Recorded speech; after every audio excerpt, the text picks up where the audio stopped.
বেহাৰবাৰী আউটপোষ্টৰ যোৱাটো খণ্ড যথেষ্ট ইণ্টাৰেষ্টিং আছিলে, য'ত আমি দেখিবলৈ পাইছিলোঁ 10 টকা 20 টকাৰ খেলিমেলিৰ বাবে আমাৰ গলুমলু পুলিচ ছাৰে মোহনক দিছে প্ৰচণ্ড ঘোচা। আৰু সেই ঘোচাত মোহন ৰাস্তাৰ ওপৰত মূৰ্ছাই গ'ল নে টোপনিয়ে গ'ল সেয়া সময়েহে ক'ব। যথেষ্ট এটা ধেমেলীয়া দৃশ্য। ইপিনে তৰামায়ে মোহনক কৈছে যে ভাৰতীয় মাইকী মানুহে পৃথিৱী হিলাই দিছে আৰু আমাৰ ল'ৰাবোৰৰ কামেই নাই।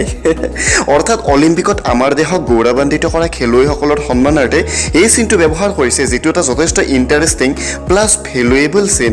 কিন্তু যিটো কথা আমাৰ গলুমলু সহজ সৰল মোহনে যথেষ্ট চিৰিয়াছলি লৈছে, আৰু এইবাৰ তেওঁ নিজৰ সেই স্পেচিয়েল মোহিনী ৰূপ লৈ ওলাই আহিছে, যাৰ ৰূপ দেখি কেকেদা হৈ পৰিছে পলকতে মোহিত। গতিকে আজিৰ খণ্ডটোত আমি দেখিবলৈ পাম মোহনৰ উৎপাত দেখি কেকেদাৰ অৱশ্যে খং উঠিছে আৰু তেওঁ মোহনক কৈছে যে কোনেনো এইবোৰ পিন্ধিবলৈ কৈছে।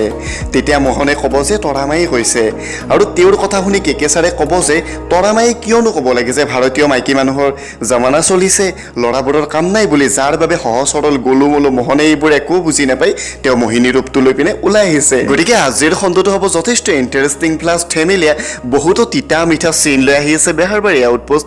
যদিহে ভিডিঅ'টো ভাল লাগিল লাইক কৰিব, শ্বেয়াৰ কৰিব আৰু এনেকুৱা ধৰণৰ আপডেটসমূহ পলকতে পাই থাকিবলৈ আমাৰ এই চেনেলটো নিশ্চয় ছাবস্ক্ৰাইব কৰিব।